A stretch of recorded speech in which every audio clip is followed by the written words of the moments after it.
Okay. I learned that you just have to have your phone out. Welcome. I'm Jennifer Leppel. For those who don't know me, I'm the library director here at Franklin Public Library, and I think we're waiting. Carrie will run in here in a minute, but I think everybody here is here. I wasn't expecting that. I thought there were a couple of people that couldn't make it, but welcome. I'm going to introduce you to Rachel. She's going to be our leader for the next few months in this journey. Rachel, I met you at iLead. Yeah. That's where we met. You Yeah. worked at MPL in the in administration. Mm-hmm. So I'm going to let you tell everybody a little bit about yourself. Sure. I'm trying to And then think, we can what go year around was and do some iLead? introductions. What year was iLead? 2015. 2015. Oh my goodness. Okay, so almost 10 years ago. Yeah. That was the first time we met. It must have been. Formally. Yeah. formally, I'm sure we had crossed crossed paths. paths. Yeah. So hi, I'm Rachel Arndt. I am a library consultant. I'm based here in Milwaukee, but I do consulting work for libraries and library systems all over our state. I have been doing that since 2020. Before that, I worked for Milwaukee Public Library, Waukesha Public Library. I worked in Golda Meir at UWM in their archives. To start my library career, I also worked in a branch library while I was a graduate student. So I have a little bit of everything. I have kind of that small branch experience, a special library experience, public library experience, suburban, city, and in that time, that has kind of given me an interesting perspective because of all the different jobs that I've held. I've had a lot of job titles, actually, now that I think about it. I've really found myself wanting to do more than just working with one community. So I found it very fulfilling to be a consultant and work with lots of different communities. So in the years now, and in the 4 years that I've been consulting, I have worked with teeny tiny libraries like the Boscobel Public Library, so really small, small staff, systems, both rural, urban, and suburban, as well as large libraries.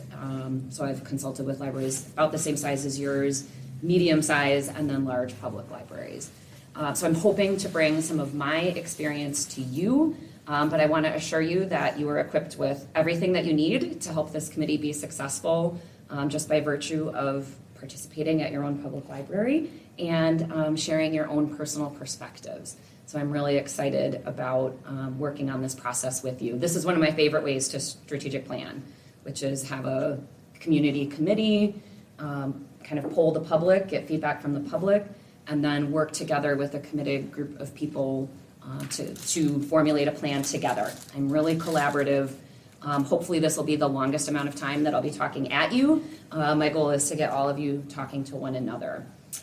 So I have a more in-depth question to ask you, or more in-depth introductions, I guess I should say. But to start off, I've got a prompt for us, a very easy question, this or that. So we can go around, just say your name, and then respond to whether you like to vacation or dream of vacationing by water, or are you like more of a mountains and hills kind of person? Okay, so very easy question to start us off. So I'm Rachel, and I like being near the water whenever I can. That helps relax me. I'm Carrie. I think I would prefer to be near landforms. Okay. I'm Paul, and I think landforms as well. I don't find this to be a very easy. There's no wrong answer, which is the good news. I'm Doris, and yeah, I like both. Okay. I don't find one or the other. I like to do both. Great. My name is Zyra. Honestly, I like being near the city. I don't like that much nature, but if you forced me to choose, I would probably say landforms because hiking and everything. Yeah. Hi, I'm Ellen. I would choose water, but I'd want to stay on land. Yeah, fair By enough. water. And let me assure you, you do not have to rough it. Like, you could go to the mountains and then sleep at a 5-star hotel. Yeah. That's fine too. My name is Barbara, and I would prefer also the water, even though I don't swim. But I appreciate, I don't have to be on it or Yeah. under it. Yeah, like just to be kind near of side by side. Yeah. Sorensen, and I love the water. I love snorkeling. I love looking at the water. It's just venturing into the land for a hike in nature. So a little of both. All right, so you two want it all. I'm Jill. I would definitely prefer landforms. Sarah, and I also would prefer land. My name's Mike. I like to hike and run and bike and things like that, and you can't do that on water. No, it's harder. Yeah, so I'm stuck on the land. I'm Jennifer, of course, and I think if I had to pick one over the other, it would be landforms, because I love the mountains. But I always thought New Zealand would be a really cool place to live, Yeah. because you'd be mountains Yeah, you would have it all. while there. you're sitting and looking at the water. You'd have it all. Yeah, great, thank you. Thank you. It's a good start, good intro for us. As you can sort of see, we're kind of all 50-50, and all of us answered that question in our own way. And so I think that's a really good start for us in starting conversations with one another. We're all going to have our own thoughts, our own feelings, our own way of expressing ourselves, and yet we all did a great job of understanding each other, so thanks. So this is our kickoff meeting. As Jennifer said, we'll be meeting pretty regularly over the next few months. As I mentioned, you have everything you need to contribute greatly to this group, and I hope that you'll be able to make it to as many meetings as possible. In the instances in which you're not able to make it, I'm always able to share with you the slides or the prompts that we're going through, so that if you want to contribute via email or maybe by phone call with me, that's 100% fine. Obviously the dynamic conversations around the table are where a lot of the work is going to happen, but you can still contribute if you feel like you still have more to say if you're not able to come to the meeting. So please feel free to reach out to me. I left my business cards over there on the table. I'm happy to chat with you outside of these meetings too. So this is your library. I think that's the other thing that I want to express is you all are my client in this process. This is your library. So while I will have questions and I will want to know more from you, I'll certainly be doing my own research. This process should reflect you. And the work that I do is custom. I don't show up with a prescribed process. I work with the library director and I'll work with you as the committee to make this reflect your community. So while I have learned a lot as a consultant, I know enough that every community is different, every library is different, every committee like this is different. So I really want the process to reflect you and the people that your library serves. So now we can get a little bit further into our introductions with one another, where I'd love for you to share kind of what you're representing. So if you work for an organization, that gives you a perspective. If you're a community volunteer, if you are a student, how you are connected to the library would be the second piece of that question. So what relationship do you have with the library? And that might be more than one thing. It is probably for many of us more than one thing. And then because happiness and joy are clinically proven to boost our mood, help our nervous system, help us regulate, I want you to share one thing that brings you joy. You can share to your level of comfort, but infusing joy in what we do, I think, helps make us a little less nervous about sharing, as well as a way to think about the good things that we've got going on in our life. So Jennifer, we'll start with you. Ooh, put me on What's the your spot. connection to the library? Well, I've worked in libraries. I think it's, gosh, I don't want to date myself, but it's got to be over 30 years. Wow. I've worked in libraries, probably close to 35. And my library, I've worked here for 22 of those years, so a long time. Did not start out as library director. I started out as a reference librarian and gradually worked up. What brings me joy? Reading and gardening and reading in my garden, which are things that I don't get to do it enough. So, but yes, and the library brings me joy. So my name is Mike Karlevich. I've been on the Board of Trustees for the library for a number of years, and actually was involved with the last strategic plan that we did. So I'm kind of interested in because the process worked so well in us being able to kind of help guide the future of the library. I'm really interested in seeing how this goes. I just like being outdoors.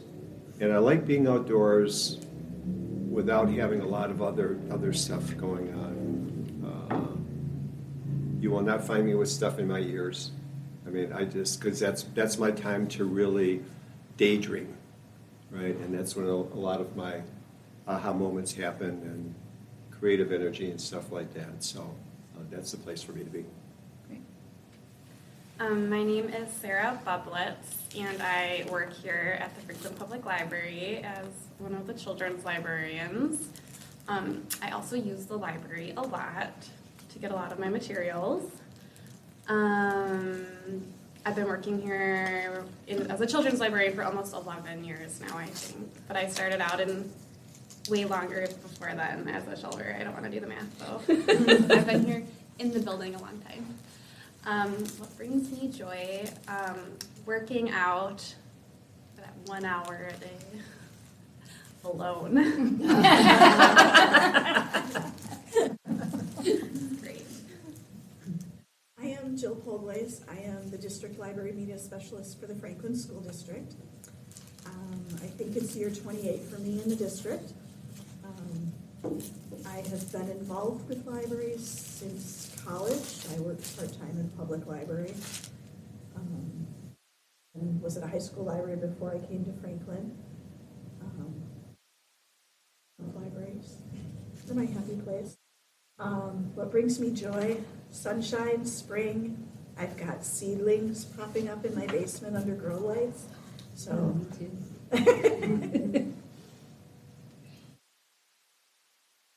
Benson, and I've been retired for a few years now.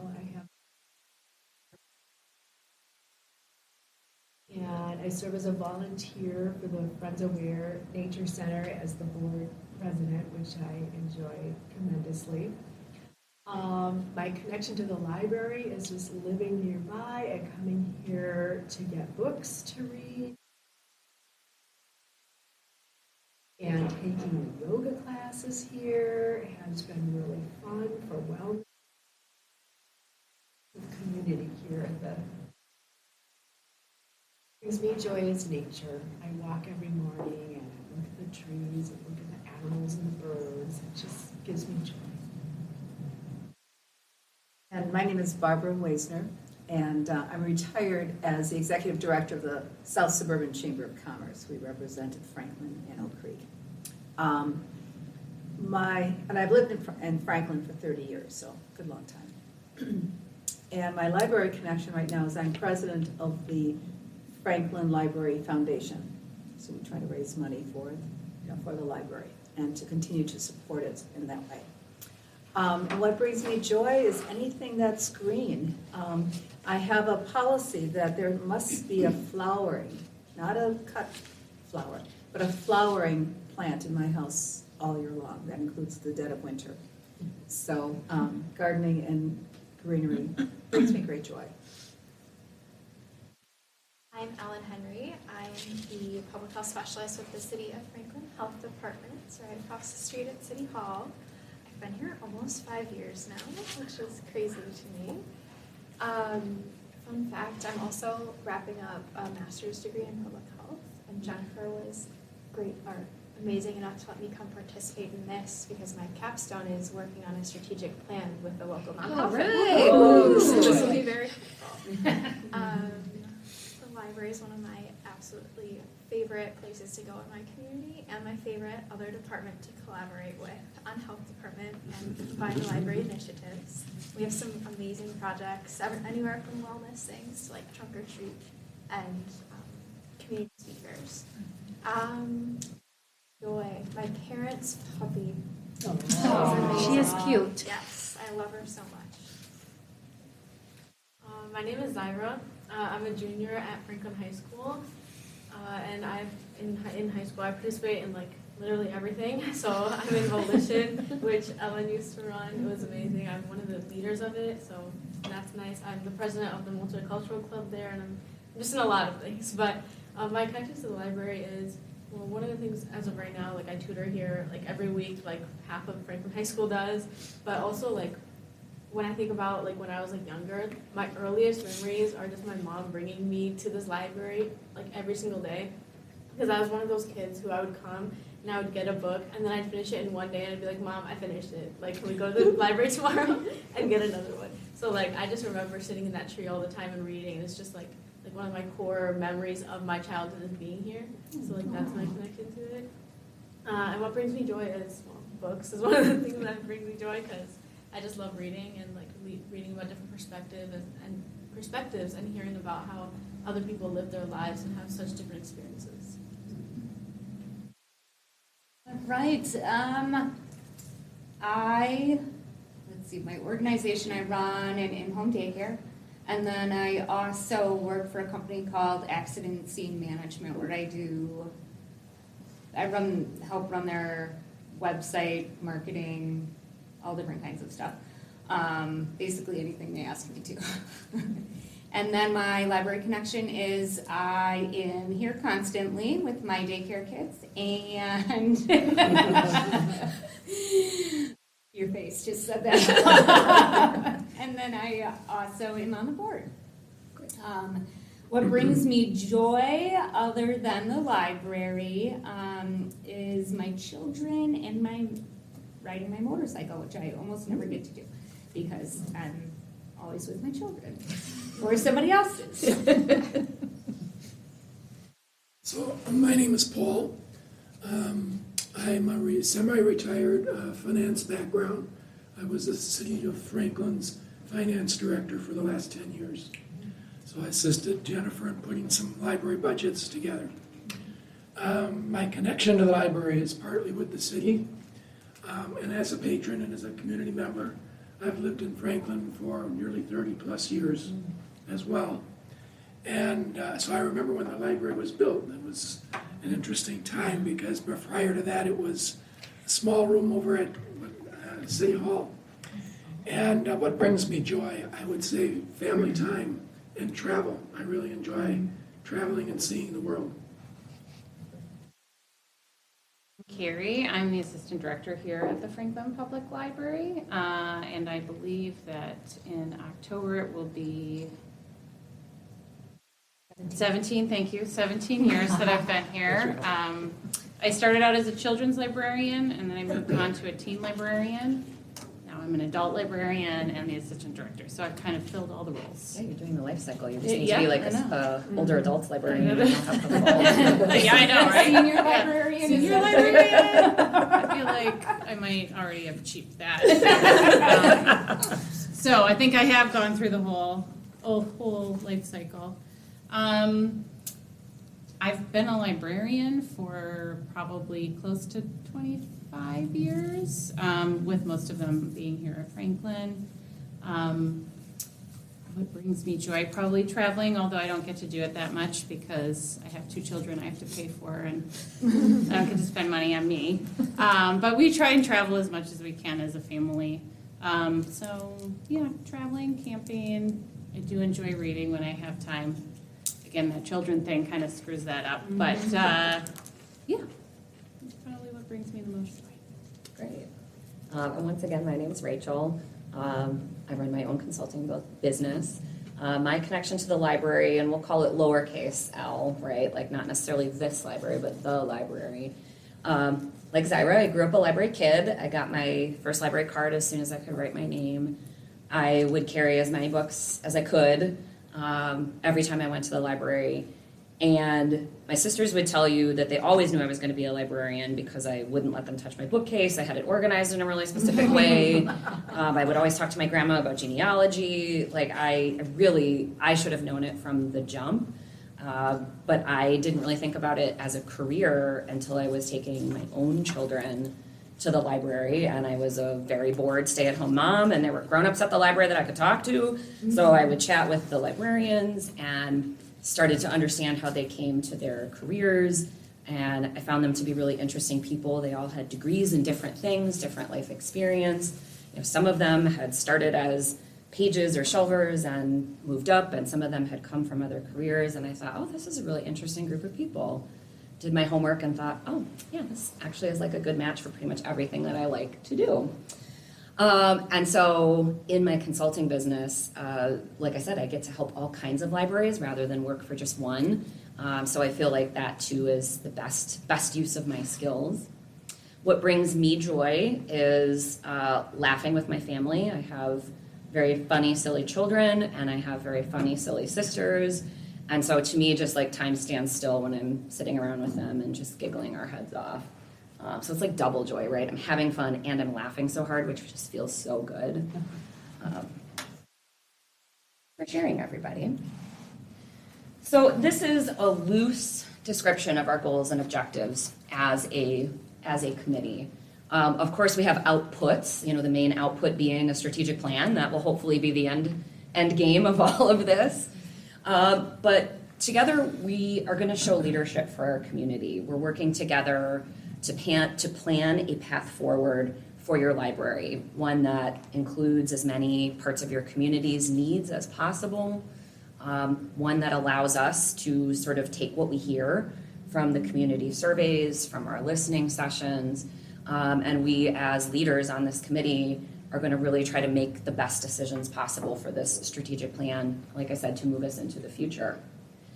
And a big key in that is engaging the community. So you are all representatives of different facets and parts of the community, but we want to hear directly from the people who use the library and hopefully from some people who maybe don't use the library as much as we would like them to. So through our facilitated listening sessions, through our survey, we want to make sure that we're hearing directly from the people that the library is intended to serve. Then, of course, my favorite part, research. While I won't assign homework, because that's kind of rude, you all have day jobs and you have homework for real. You have to grade homework, so that's not fair either. But we'll be doing research. We'll be digging into the data that we collect, the feedback that we hear. I, of course, have my own background homework to do. So some of that leading up to today is to do a little research on your community, read through the previous strategic plan, obviously meet and plan with Jennifer so that, like I said, the process reflects the goals of the library director and the goals of the library board. But we'll be looking at some data and some feedback at almost every turn in this process. And then, of course, deep work. So we'll have findings from the survey. We will have a lot of feedback, hopefully, from these listening sessions. And individual feedback, small group feedback is really hard to categorize because there's a lot of subjectivity. We'll both listen to a conversation and we might hear different things based on someone's body language or the words that they use to express themselves. So some of that deep work is really having challenging conversations where we might not have all the answers, or we might be working together to sort of tease out our thoughts. So deep work is part of this. So you'll have some meetings where maybe you contribute a lot. Some meetings you'll contribute a little. Some meetings you'll probably feel like the questions that I'm asking you, your brain is just going completely blank and going like, Rachel, why are you asking me this? This question makes no sense.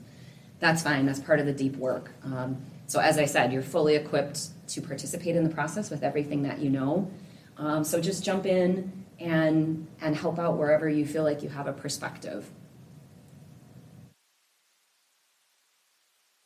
And then this is kind of our loose timeline. And of course, Jennifer, if I've gotten anything wrong here or misrepresented something, please correct me. But right now we're in the building phase. So we've assembled our committee. Like, this is the best part where we already get to check march off, right? We've done all these things. Our committee's here. We're introducing ourselves to one another. We're hopefully going to build some rapport. We're going to gather just some baseline information tonight. I swear to you, I'm going to ask very easy questions this evening. And we're just going to get a feel for each other's perspectives. Then we'll start the visioning. So we'll start talking about what we think is coming down the pike. We'll start talking about what we think we want to see in the future. And that visioning part is also, what do we want this process to look like? We have some ideas in mind about those facilitated listening sessions and the survey, but we'll start getting into some of the specifics of what do we want to ask? What do we want to learn? In May, that's when we're developing deeper conversations, so maybe a little further from the surface, not plumbing the true depths, but a little bit below the surface, and we'll be planning our listening session content. And June and July will probably both be listen and evaluate months, if I'm being honest, because of how we may or may not spread out those listening sessions on the survey. But that'll be the main focus of the summer, is getting the facilitated listening sessions accomplished, and then for me, aggregating that, what we get out of those listening sessions for you to digest. Then we analyze and discuss those findings, and that's when we start thinking about what directions, what themes are emerging, what starts to be the common thing that we're hearing. And on the flip side, what are we not hearing about? Are there things that should fall away, or are there things that need a little more investigation because we're surprised by something we've heard or not heard? And then by August, we should have a draft for you to evaluate, prioritize, and then hopefully at about that time, you will feel confident in endorsing some ideas to move forward then to your board. Whether that is a full written out plan that is picture perfect and camera ready, or maybe something a little bit looser that you want to have the board discuss at length. That's going to be up to what we find, and that's going to be up to what Jennifer feels like is most ready for the board. I hope by August we'll have it like locked up tight and put in an envelope, but things happen. So I want you to know that while my contract states that we'll be working together till August, I'm yours until this is done. So if we feel like in July and August we still have a little more work to do, that's A-okay. All right, any questions, comments, concerns about that timeline? No, okay. So we will do a lot of this in small group discussions. Sometimes we'll break up into smaller groups, sometimes we'll do this in a large group. For me, this is facilitating a small group, just all of us around the table. I've done facilitations with really large groups, over 100. This is a sweet spot because we can have, groups of 2s and 3s, or we can all participate together. But really what I do is just a lot of open-ended questions. I'll ask things that'll sound similar, but sometimes you might have a different response depending on what those questions look like. But a lot of this is just intended to be open-ended, to get you talking, so that I can hear all of your different perspectives. And doing those open-ended conversations kind of sets the tone for this work, which is we don't know what the end result is going to look like. So we have to have a lot of different conversations to see what threads are most common among us. And so as always, what you should share is whatever you feel comfortable sharing. It might be something highly personal. It might be something that you heard out in the community. And so I want to make sure that in these small group conversations, we're working to build trust and respect with one another. In the library world, we find that that's not so difficult because we bring together a lot of people who are accustomed to doing this in their professional and personal life anyways. But that's my role as a facilitator. If we really get sort of stuck on something we don't agree upon, or if we're having some tension within our communication styles, that's for me to help swoop in. But I have not found that to be an issue with library groups that I work with. We're not doing mediated, hard conversations. We're just thinking about hard things. So please participate on whatever terms you feel comfortable with. And then, of course, why do we do this? Well, as a team, we're going to be making hard decisions together, and we're going to be thinking deeply and seriously about the future of your library, which in turn impacts the future of your community. So this is important work. And we do this by building trust with one another, with camaraderie, with getting to know one another on a little bit more than a professional level. I hope we will all be kind, friendly members of the community to one another after all this is over. I'm sure that'll be true. But that's going to result in all of you being effective members and representatives for your community. So I hope that at the end of this is work that you'll feel very proud of. So for our first discussion, tonight, so that we get to know each other, we'll keep this in the large group. All of our conversations will be large group tonight. But as we move through this process, I will put you into some breakout groups so that we can have some mixing and mingling of those conversations. So first off, everybody on this committee is valuable. Everyone has valuable perspectives, and all of you participate in our community in what sounds like multiple ways now that you've all shared what you do. Some of you are patrons, volunteers, you've run businesses, all of you have something to contribute. So we're first going to talk about what makes a community strong, what makes us neighborly to one another, and what are the ways that you would describe this community of Franklin. So these can be sentences, these can be phrases, these can be feelings. So if you want to just think quietly for a moment and maybe make a couple of notes on your page, it could be an easy answer like, well, it's neighborly when my neighbor comes out and snow blows my driveway. That's wonderful. I love that. I love when that happens. Also, I'll be your note taker for tonight as well, so you don't have to take any notes except for the ones you want to. So think of something in your community that makes you feel like you're connected, what makes your community strong, what makes your community neighborly. And then whenever you feel like you've got a great answer, go ahead and shout it out and I'll put it up on our big board here.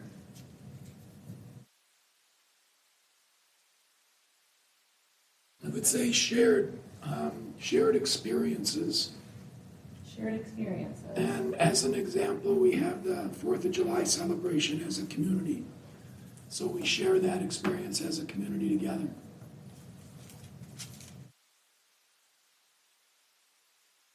Yeah, and that even leads into traditions, right? This is the spot I always sit in for the parade. These are the people that I always go to the fireworks with, right? So you're sharing it and then you're repeating it. That's great.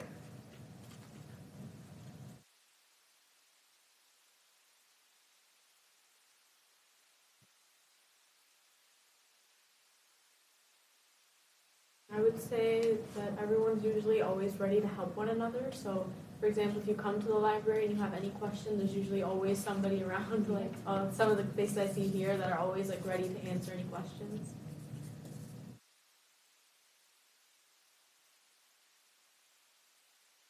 Second that about the community, just with the wide breadth of community partners I work with, I know that they may not always be able to come to a meeting, but I can pick up the phone at any time and I can call anyone in this community and they can be there to help me if I have an issue with something.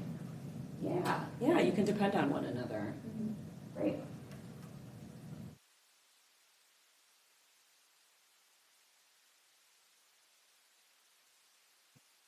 The friendliness, just something as simple as saying hello and smiling at your neighbors and helping each other out and having conversations with each other, taking the time to get to know each other.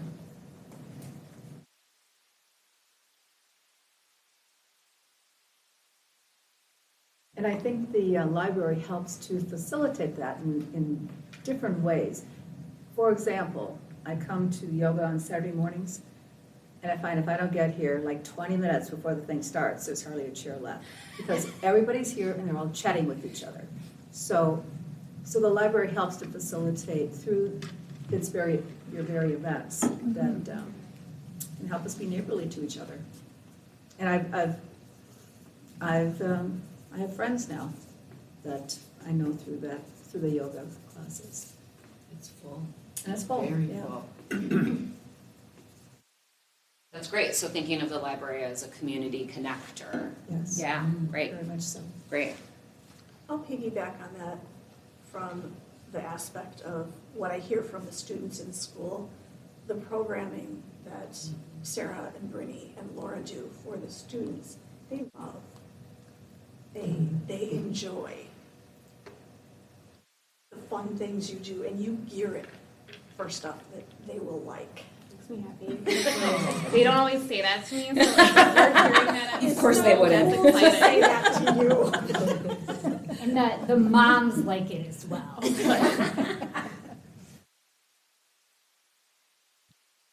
Because a lot of the parents then also talk, so the kids enjoy the programming and the parents enjoy the conversations and that their children are busy. And it's not idle, it's not mindless busy. No, It's- yeah, they're it's- always learning. Yeah, It's they're good learning stuff. programming. It's good programming. It's Yeah. quality. So what I'm hearing as the common theme between that, and feel free to tell me if I'm wrong, that there's some magnets, right? There's a magnet in that programming. People are attracted to come to that. There's appeal. There's something that they want, whether it's the Saturday yoga and you want to have the girl talk before you get your stretch on, or it's something that's fun, cool, the kids they want to be there to have that experience, they are drawn. It's fulfilling. Like Yeah, they're truly getting something out of it. All right, anything else on this topic? It's a very inclusive community. If you look at the different cultures that we have in the schools and neighborhoods, everybody's accepted. And we value the diversity that comes into the community. And I think that, I don't know if it's by word of mouth or whatever, but I think, regardless of who you are, you see Franklin as a place where you can make a home and know that it's going to be a really comfortable place to be. Okay.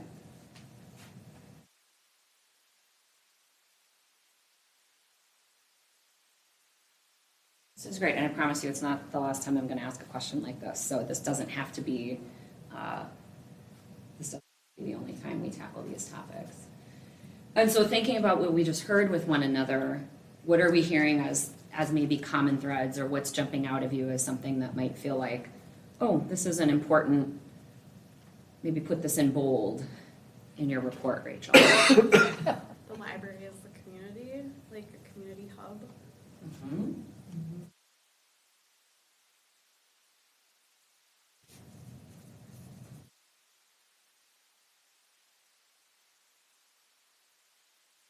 Which is important, because one thing about your community is there's not like a town square, right? Yeah. Making connections, I think that's important.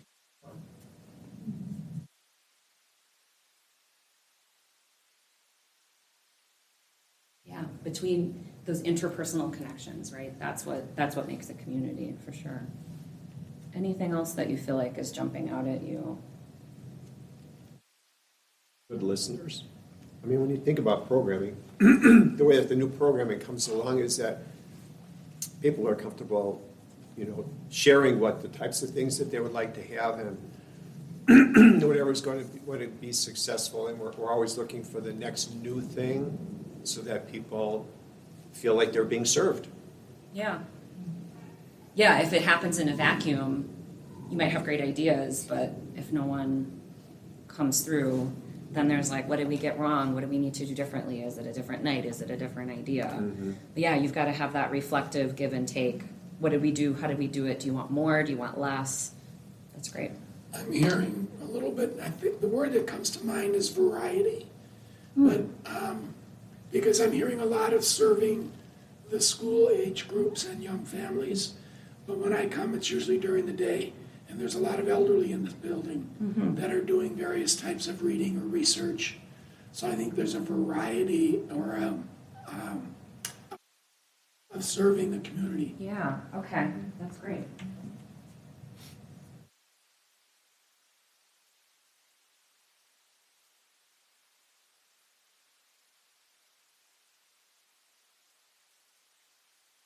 Hardest things that libraries have to do is they're all different kinds of audiences, right? You're serving someone who has just been born to someone who is 98 years old, and everybody in between and all their different needs and interests. It's one of the greatest challenges of library work, for sure. Okay, that's great. Great start. I wanted to mention too, I think the library is a comfortable place. Yeah. It's a welcoming, comfortable place. Yeah. Nobody has to come here and buy anything, although if you like, we have Right. some nook out there. But they can just come here and be in peace. Yeah. It's one of the things I hope that I passed on to my children is that when you go to a new place, when you move to a new city, like the first place you should go is the library. Because that's what I learned growing up, and it always served me well. I knew what the local newspaper was. I could pick up all of the flyers and brochures of the rec department and whatever. And I agree with you, like it should be a place where you walk in and you're just like, yep, okay, I know how this place works, and I know that I can get done what I need to get done. It goes back to that idea of they're helpers, right, ready to respond. And so I think all of these things that we've listed here are all things that would make our community strong, right? When we listen to the people around us, when we make personal connections, when we have things that serve many audiences, when we have a wide variety of services and resources, and when we're welcoming and comfortable, that feels like a place you really want to be, right? That's a place you want to be connected to. So this is your library's mission statement. Mission statement sort of tells you, why do we exist? What do we exist for? And so the Franklin Public Library is dedicated to providing every member of our community with abundant opportunities to learn, explore, and connect. And I want to assure you, we're not touching this mission statement as part of our strategic planning process. Some people get real nervous and they think, do we have to reevaluate that too? No.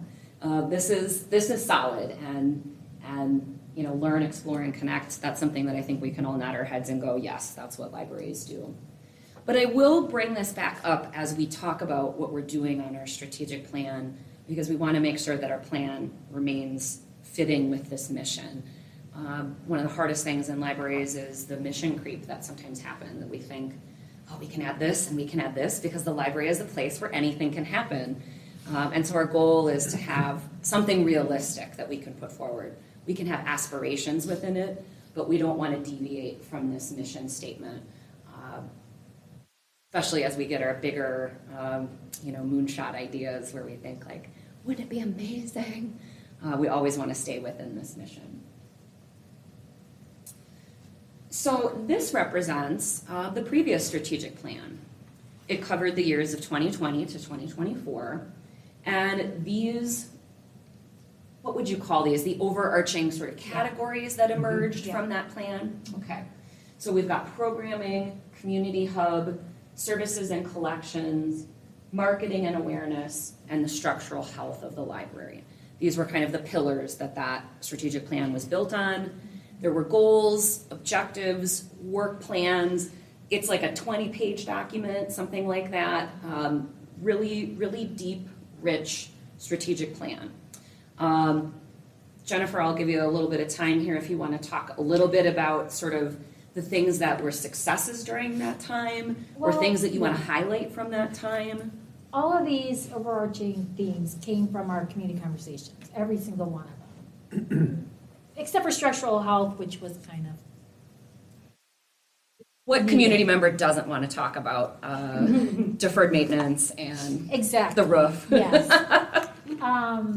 One of the difficult things about our strategic plan is we worked really hard on it in 2019, had all ready to go, and then guess what happened? Did something interesting happen in 2020? Something very interesting happened, which totally threw the plan off. Yeah. Because we had to pivot and do things totally differently than what we expected. Yeah. However, I am so proud of the library for the way they react, how they grew through the pandemic. And were able to accomplish a lot of our goals. I mean, some we had to, Mike can tell you, some of them got deferred to other years, We got really good at making stuff happen, though. Yeah. Yeah. Even just, despite the pandemic. So, yeah, it was, I think one of the things I'm also very proud of is our outreach, that we're taking the library outside of the four walls of the library. That was one thing. And did you put that, remind me, did you put that under programming or services and collections for your outreach in that plan? Or did it? Community Hub. Community Hub, okay. I think Community Hub. I mean, it's right here. Yeah. So, we have definitely expanded out to the community. We're much more present at events in Franklin than we were prior to this. I think that opened up. Again, the themes that popped up was, that Franklin needed a central place because they didn't have a central place, gathering place, and that the library was that. It will be interesting to see what comes out of this strategic plan process, if that's still the case, because now we have the Rock.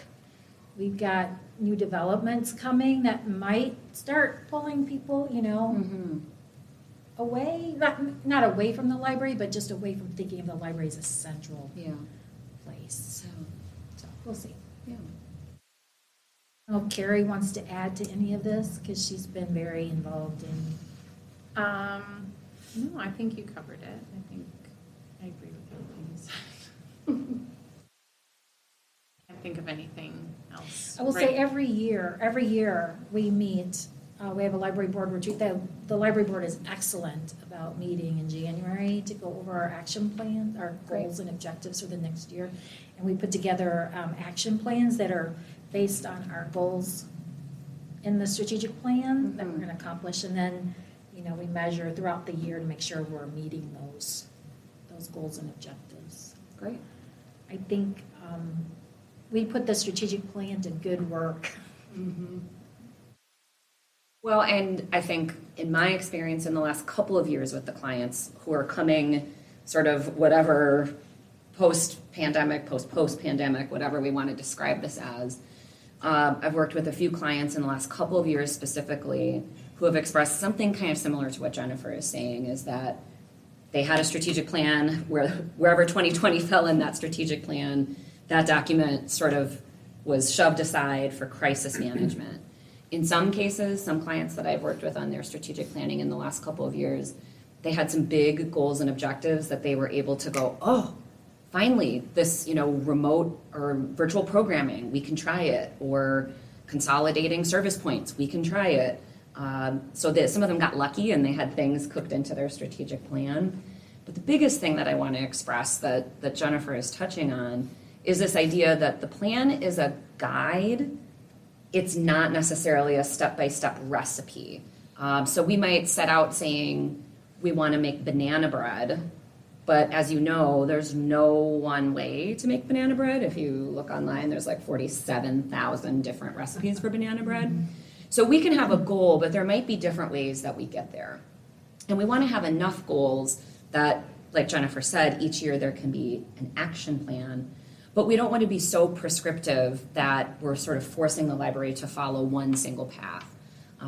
So we want to have that balance between big ideas, clear goals and objectives, but leaving that open-ended way of how they might achieve those goals and objectives, allowing for creativity, for new ideas, to be able to take a left turn if something else interesting happens. I hope not as interesting as 2020, but we never know. We never know what's ahead, so we want to make sure that our plan could account for the unknown.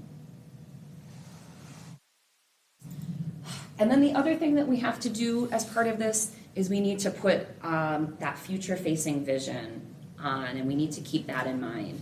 So we'll talk a lot about what has happened, what we think right now, but we need to then move that into a vision for the future. So we want whatever we put in the strategic plan to feel achievable. We can have big ideas and steps to get us to big ideas, but we want to have things that a library can reasonably accomplish with the resources that they have, with the staff that they have. And if there are aspirations, then we have to give some scaffolding so that that big idea can be built up. We also have to think about the quantitative aspects and the qualitative aspects. So there are some things we're going to want to think about: how good is this? How skilled is this? Who's the expert? What's the expertise we're sharing? Is there something our library can offer that no one else can? That idea of competitive advantage. We'll have things we'll count. How many people came to a program? How many children signed up for summer reading? Obviously, there's a financial component to many things that we do. We can have a great idea, but if it's not fiscally feasible, it's going to be really difficult for the library to achieve those goals. And then the qualitative aspects. What does the patron experience feel like? We can think we have the best library in the world, but if our patrons aren't utilizing a service, or they aren't aware of that service, or they feel like they're being excluded from a service, well then we've got to change something about that. We also want to think about the library identity. What's the library's reputation? Is the library perceived as the expert or the place for this program, service, or perspective? We in this room know that the library contributes to quality of life, but are there other ways that we can contribute to quality of life for our community? And then, of course, sustainability, and not just in the environmental standpoint, certainly we can think about that, but is whatever we bake into the strategic plan something the library can carry forward forever? And if not, what's the reason for its temporary nature? So I always think of that as like pilot projects or grant projects. Those can be fun, those can be temporary, they can be wonderful launch pads for other things. But if something isn't sustainable, we really have to ask good questions about why we want to add it into our strategic plan. So you'll want to keep both of those aspects in mind, that quantitative and that qualitative as we start looking forward to the future. So the second question I'm going to pose to you is now more library focused. So we, again, I think hearing everybody here, we agree that the library is a valuable and essential part of our community.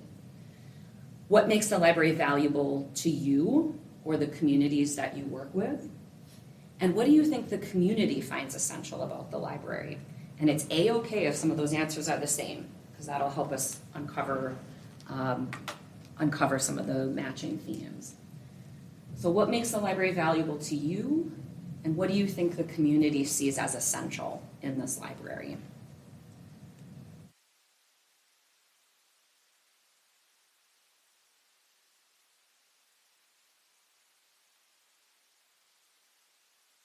To me, it's valuable because I bring my kids here for the socialization and the educational experiences. And then I tend to meet a lot of community members as I go on my walks with my kids and my dogs. And I usually bring up, the library that I'm on the board or things like that. And I hear often the uses of the library, things that they like. And I hear that some people come every single day to read the newspaper here. Or like certain publications. I think that especially as people become older, they need it as their sense of their community, their home. Like it's a safe place for them, and they still want to get out. Yeah.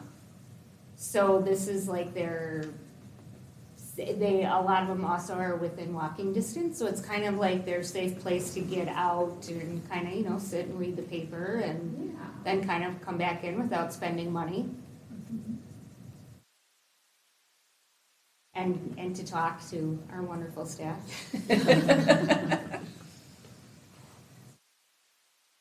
So yeah, both the place, the things. I think about you running a daycare center. What would be the cost if you had to purchase a whole children's section of books for your daycare center? Mm-hmm. Or even just the crafts. I mean, I spend a lot of money on crafts, but that's like one craft less a week, which is a lot of money to buy all those different pieces and all the different things. Yeah. Especially in the summer. I mean, we're here like every day. All the different programmings, like it's a huge saver. Yeah. I would look and what makes the library valuable to me, outside of the fact that it's a library and libraries are awesome, Right. they're a partner for our school district. Send kids here, oh, no, we don't have that book or it's checked out. We look it up, oh, it's at the library, you can go there. So they're a partner for us. Yeah, and mutual. Mhm. Yeah, not just a one-way partnership, Right. I would imagine. Right. Yeah, that's great. I think everybody also made like the comments like you had said about it's like a core memory that we're establishing in our children is, I remember going to the old library. I remember, we're instilling that, I don't know what the word would be, but we're instilling something in them, the love of reading and the appreciation. I know I hate to overgeneralize, but I think more people reflect with fondness on a library of their childhood or a library of their teenage years or their college years. More fondness than, do you remember this horrible time I had at the library that one time and then I never went back? I think that scale would tip really heavily in the favor of like the best memories, the coziest memories. Like, because the library just like, it participates in the so much that it just makes it valuable to the community. So like providing this exposure to other perspectives. Like I know last month, Franklin High School, they had Culture Fest, and I know you were there because the Franklin Library had a table there, and they had books of different cultures, like how you were saying how it like provides this inclusive environment. That kind of contributed to it because the library participates in the community and like provides those new perspectives and keeps on having those participation. Yeah, it is the community if the community is reflected in it. Yeah. The thing that's valuable to me about the library is that it doesn't seem to lack resources like collections or things like that. If we don't have it here, somebody's got it. A couple days, I'll have it. Yeah. And so it's and that's for everybody. What's valuable to the community is that as time goes by, there's fewer and fewer things that are free and available to the public. You've got libraries, you've got parks. There's so many things that, whether it's cultural or other entertainment, you have to pay for. Right? Yeah. There's so many things that the library offers that are totally free. Now, granted, it comes as a result of funds from the city and things like that, but you don't have to worry about that, right?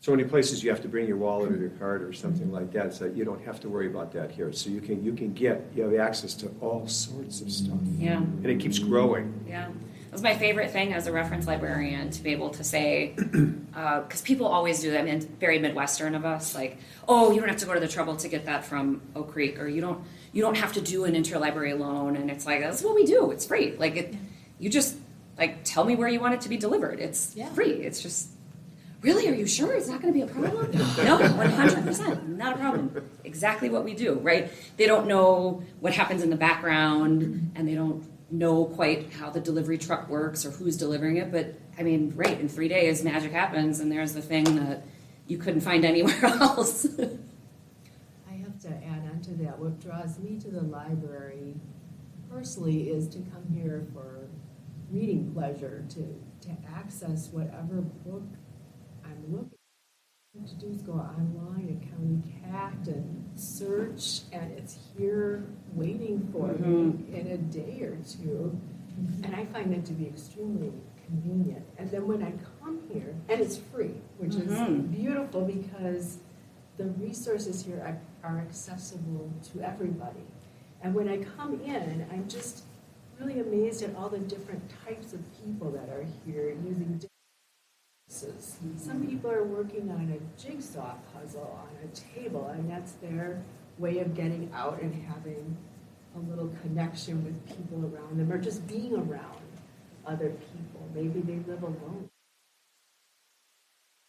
Other people, there's people reading the newspaper, there's children who are involved in programs, there's people on the computers, there's people taking the yoga classes, and as you say, it's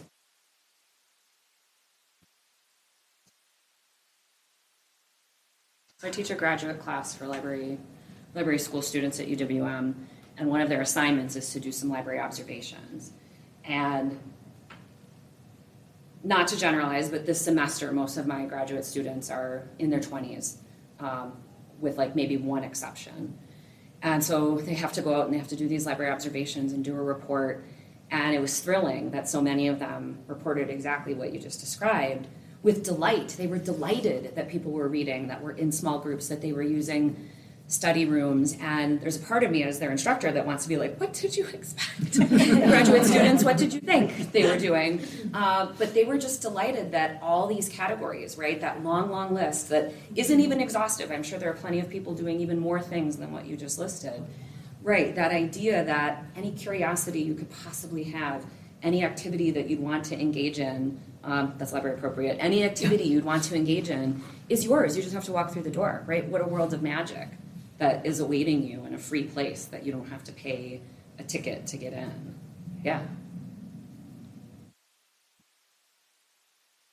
We've been talking about the value of the library to younger people and students, and also perhaps to the older retirees who find this being a place to come and to interact.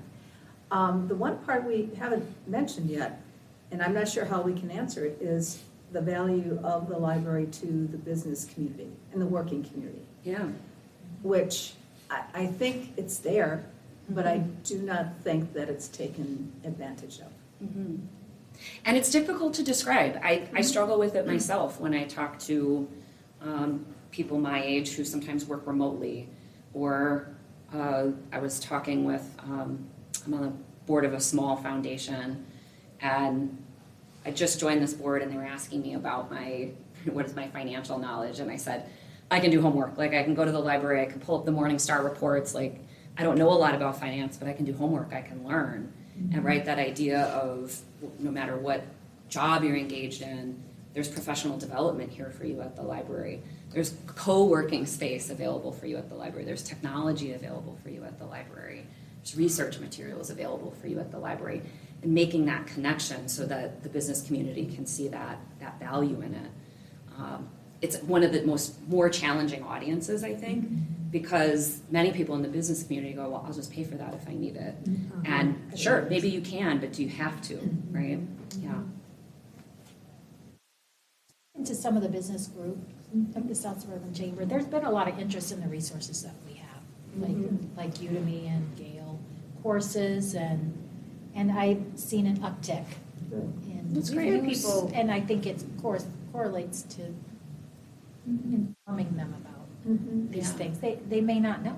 Yeah. Exactly. Yeah. I think that's it. I've talked to several people that like their Wi-Fi has been down or there was work being done at their home, so they come to the library to work for the day or Yeah. whatever. I think they just a lot of people tend to have their home to be able to do it, but or like the co-spaces, I think there's just a lot more opportunities for them, or they figure they'll just go to a coffee place or whatever, so. Well, even people who work from home come here, I've been told, because they get distracted at home. Yeah. And the library's a place they can come and just concentrate. They're not getting distracted. Yeah, I feel like as bad as like COVID was, like it was horrible, no one wants to go back there. But like I feel like it invoked this sense of community like throughout like so many communities, not just here, because it's like we got a taste of what it would be like to not be able to like have a community to talk to all the time and participate with.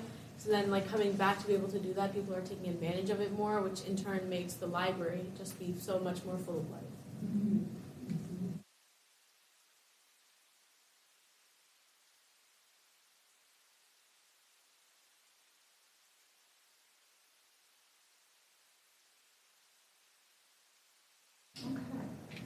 All right, that's all great. Thank you.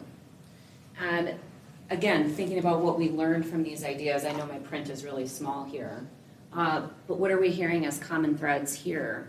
I know we've heard the word community a lot, right? We've heard that word a great deal. The other word we've heard is resource. Resource, yeah, absolutely, absolutely. Oh no, what did I just do? I broke it. Yeah, nobody wants to come here if you got nothing to look at and nothing to do.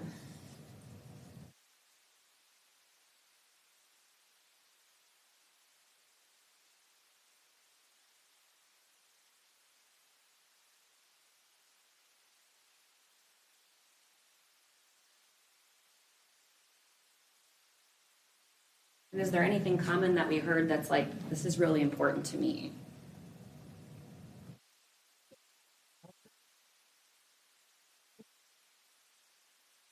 Developing relationships, I don't know if maybe development. Yeah, yeah. Building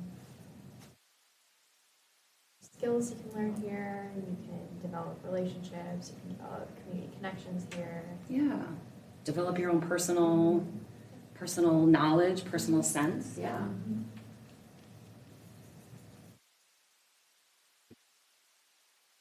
And it's that lifelong learning thing, right? That expansion throughout your life of knowing more, doing more, learning more as you grow. You know, there's a cliche that a library is more than just a place to check out books. And this library's been doing that for a while. And so I think it's, one thing that the community knows is that the library is more than just a place to check out books. Mhm. So they're very aware of all the different ways that they can utilize the library. Yeah. And I think that's a really great balance, Mike, between what you and Paul are both saying, is you can walk into a library that's a community hub and look around and see very few books, right? You might see a technology center and meeting spaces and a flex conference room and all this glossy stuff. And most of us would be like, okay, but what can I check out? Like, where can I read the newspaper? So it's that balance of, we've got services, programs, engagement, activity, technology, interaction, and we also have lots of stuff that you can learn with and interact with and read and explore. So I think, at least from my perspective and what I've known from being a part of MPL and MCLIS for many years, this is a library that circulates really well, and it's a library with a ton of services and program. And so I think that really reflects your community needs pretty well. And definitely from what I'm hearing in what you all value. Okay, anything else in this category that you want to share?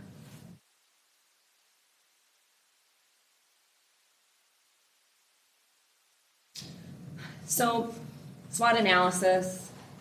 This is where you're going to be like, yes, she talked about SWOT analysis. Today I'm going to ask really boring SWOT analysis questions. Spoiler alert, I'm going to ask you about strengths and weaknesses. But one of the reasons that I do open-ended questions and conversations like we've just engaged with is because in those longer, expansive answers that you all give, you talk a little bit about everything. You talk about possibility, you talk about what has happened, what you hope will happen, things we've done well, things we haven't done well. So when I ask a boring question, I'm going to get boring answers. So I try to do lots of different prompts to elicit the strengths, weaknesses, opportunities, and threats that your library is facing. I will ask them in a moment in a very straightforward way. But as we move forward with our work as a committee, that's where my questions will meander, my follow-ups will meander. We'll throw a lot of notes onto the notepads, and I'll work through it later. I like to give it about 24 hours to simmer, and then I go back to it and think, did I hear what I think I heard? But the reason that I like to do it that way is I get all kinds of feedback from you. We can talk about things that are internal to the library, external to the community, and everywhere in between. I can think about ways in which I can challenge a perception you might have, or you may challenge each other in the perceptions that you have. You may think about something from a couple of different ways. And as we repeat these questions and conversations, that's where I start to hear the things that are priorities, goals, themes that keep coming up. So what that helps us do then as a group is this, we can pare things down to the essentials because we've we've talked about this 1,000 times, we know it's critical, put it on the list. But it also helps us uncover the vulnerabilities. You know, if there are topics that don't come up, or if there are topics that we feel like, there's a perspective missing here, then we know we've got work to do in those avenues. So even the things I don't hear might raise questions for me that I'll ask you later on down the line. So the classic SWOT analysis is really underpinning what I'm doing, but I really like doing it in a much more meandering way, which I'm going to contradict in just a moment, because this is just our first meeting. I don't want to do anything too hard in our first meeting. So this is kind of the next phase of our conversation here, is thinking about the library's strengths. And once again, as you share, you only have to share the things that you know. And the good news is in this conversation, you don't have to provide a whole lot of evidence other than just what you think and what you feel. So as you consider what the library's strengths might be, it might be something you've observed, it might be a dog walking conversation, it might be something you as the staff have observed. And so we've already talked a little bit about the programs that our community has responded favorably to, but what would you just give those big thumbs up to? And then who are strong library partners? That's another way we could answer this question. And then my favorite question that I like to ask is, why would someone compliment the library? So if Jennifer dumped out the compliment box, what might be in it? What would we think would be in the compliment category if there was such a box sitting on the countertop at checkout? So you can answer one, any, all of these. You can answer a question in your mind about what the library's strengths are. Kind of being in the back room, being on the board of trustees, we're really, really close to how the library runs.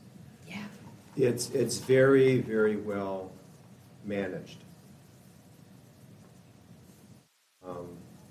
All of the staff does a fantastic job.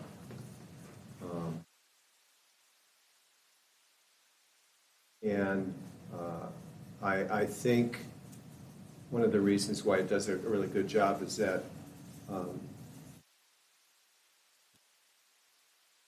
we know how valuable it is to the community. And, you know, as someone who is working with Jennifer and Carrie and Sarah and everybody else, you know, we value the work that they're doing, and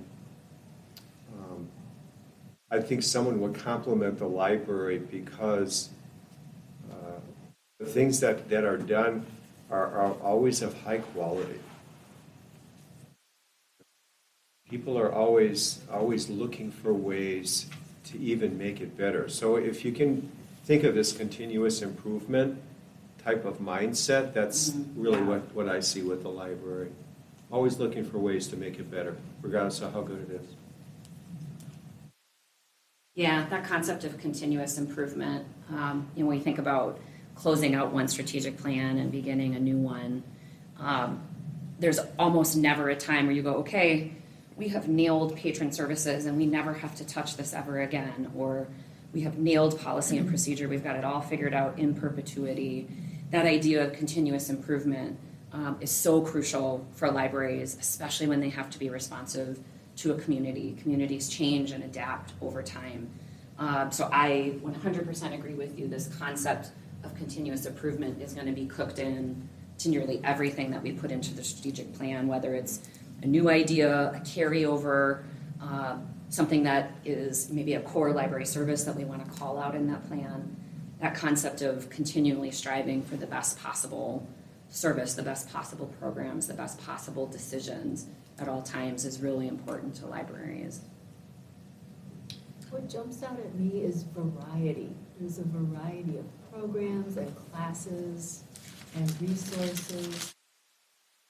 And that's why I think it's so active. Whenever I drive by, there's so many cars, and I always think, that's really interesting. People love this library. Oh, I want to What's find out what's going on. Yes, I get curious. I will have people on the phone who be like, what's going on at the library? There's no parking The there. parking lot's packed. It's really great.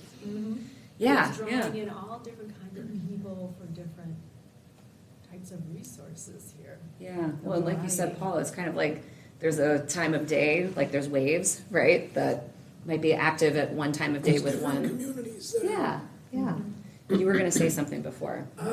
I know it's the obvious, but I think the collections, Yeah.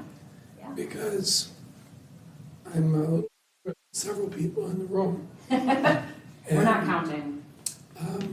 When I was younger and you would go to the library, it was a collection of newspapers or books, and that's what was. Do you in remember the library. wands?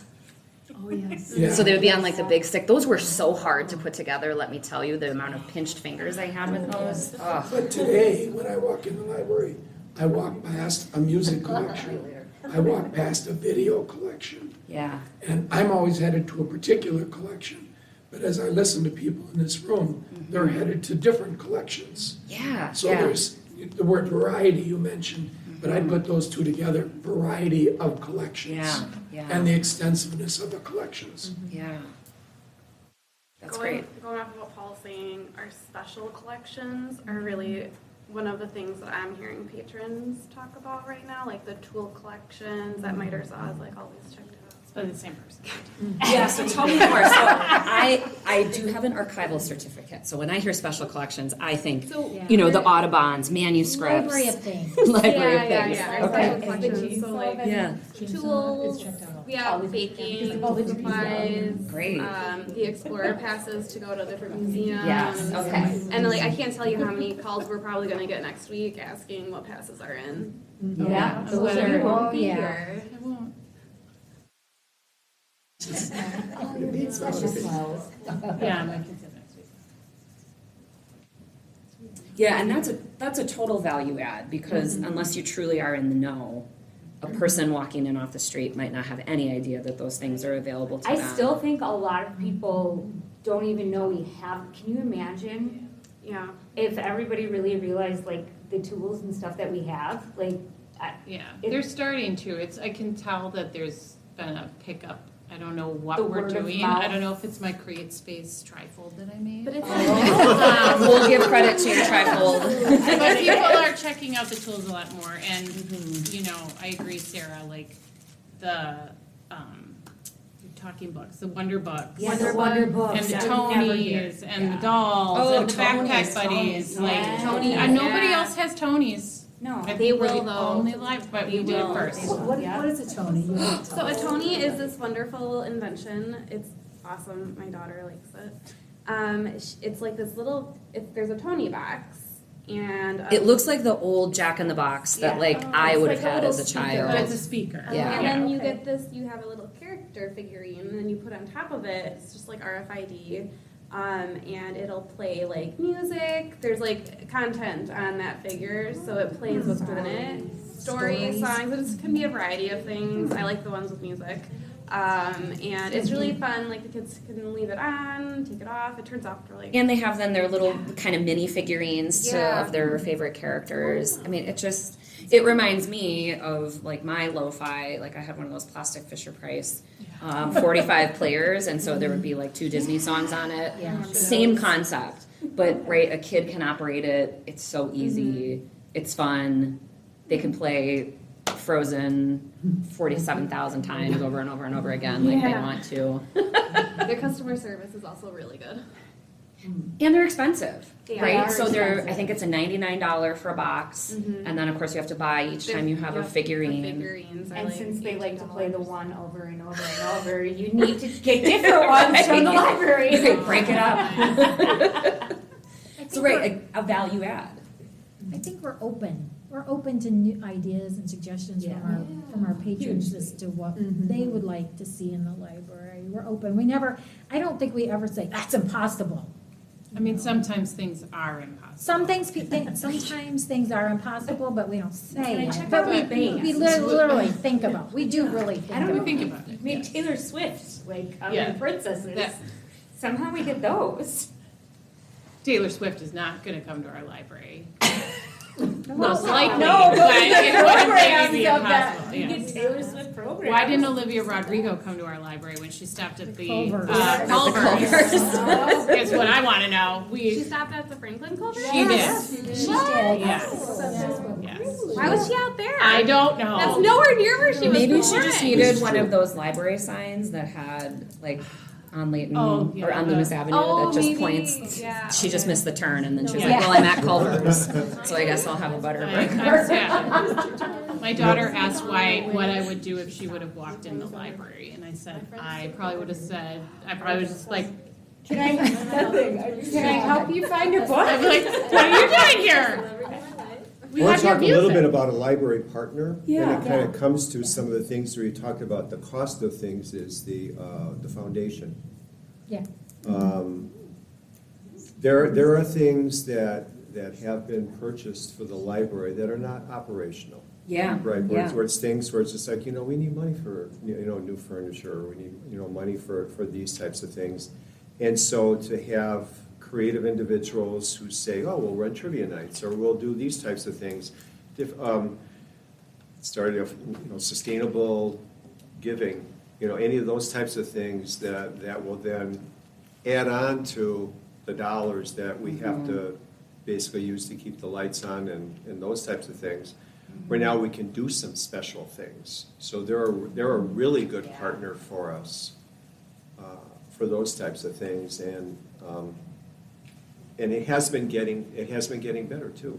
Right? Where more dollars have come through, as well as we'll have a trustee meeting, and at the beginning, usually there's someone that has just given a special donation, because of, in memory of somebody who used to work at the library or whatever it might be. Yeah. And so they see value, even though everything is free.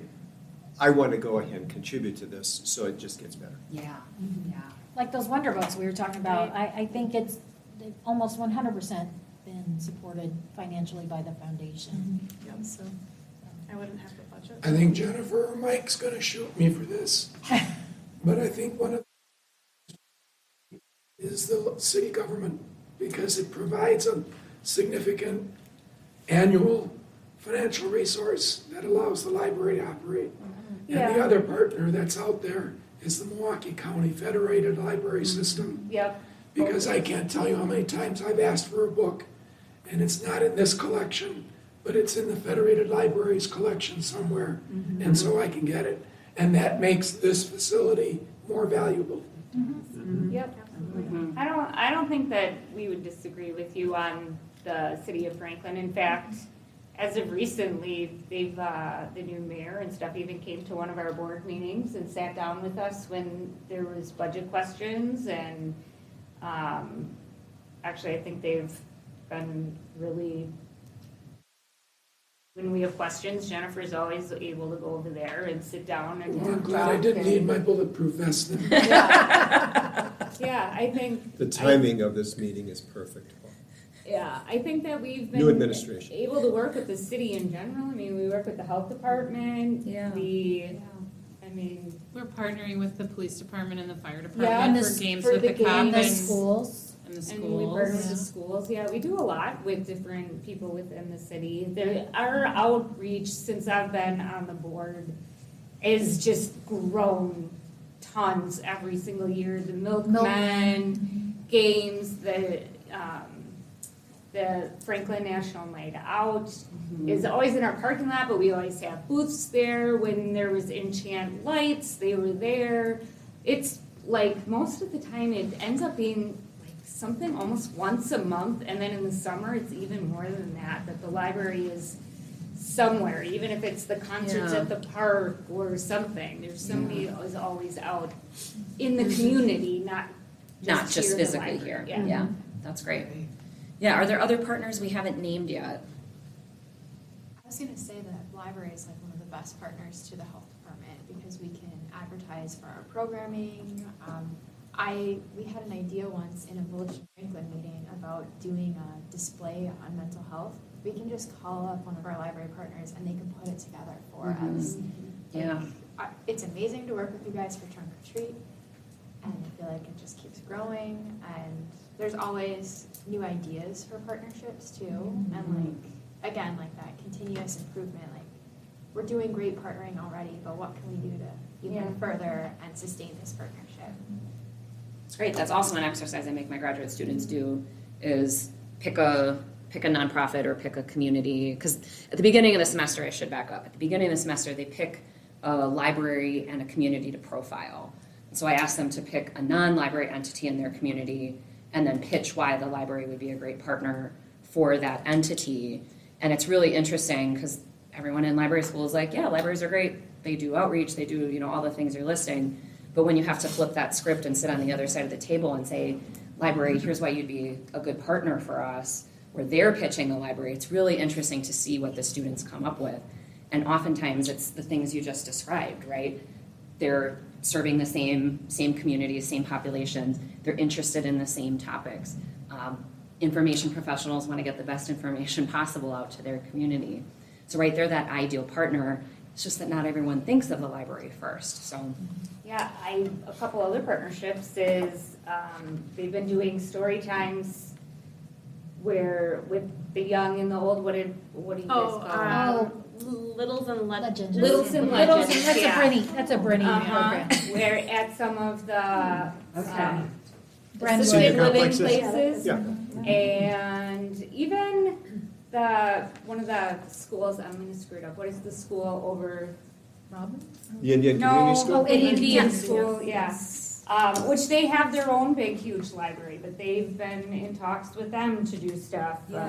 So even places that you wouldn't think of, like you were just saying, they've been doing, I mean, you guys have been doing a lot of outreach. In fact, I think at one of our board meetings, we had to say like, is this getting to be too much? Like, Well, and that's, like Because maybe we we do need to still scale a have- couple things back a little bit so that we can Yeah. focus in other places because it's, there's a lot of exciting things though. I'm gonna say this on behalf of Cindy, because Cindy represents the We Are Nature Center. And are there many partnerships that are developing with the parks in the area? Great question. And can there be? Well, we had an Explorer Pass with Warner Botanical Gardens, but they discontinued the program. So that was one way we were kind of partnering with them. You've partnered with them for programming. We're nature. you Yeah, I partnered feel with like Ware yes, for I programming. mean, throughout my career here, I have had Weir for a number of programs. And yeah, I guess like, she's not there anymore, but Brooke, I don't know if you knew Brooke Gilly. She's still there. Is she still there? Or was she somewhere else and then came to Weir? Anyway, I've had her multiple times here and she is a resource to the wider community in general. She's wonderful. And she was so I guess I did work with Weir quite a bit, especially during COVID. We had lots of virtual programs. Brooke helped me out a lot. She did a number of them. She put me in touch with others. And one of them, we had over 100 people. Like Zoom kicked people out because we had more people joining. So I would say that in the past, we have really worked with certain people at Weir. And then, her wider network of people throughout the wider metropolitan community. But like, I feel like in the adult department, I can't speak for the children's department or the teen department, but I feel like we try and reach out to, especially for speakers, we try and reach out to places like Weir or like UWM, the Milwaukee Historical, Milwaukee County Historical Society, the Wisconsin Historical Society. I work a lot with the county Human Health and Human Services. We do a lot of programs with the Adult and Disability Resource Center. They came a couple months ago. They're coming again in May to do like an overview of their services for seniors and people with disabilities. They do memory screenings here. And then the SHIP Collaborative reached out to us to do Medicare 101 programs to inform our community. And I think that's great that we can provide it because we have so many, what do they call, like private Medicare people that come and use our, pay for our room to educate seniors on how to sign up for Medicare, what plans, but then, they're not making money, but they are.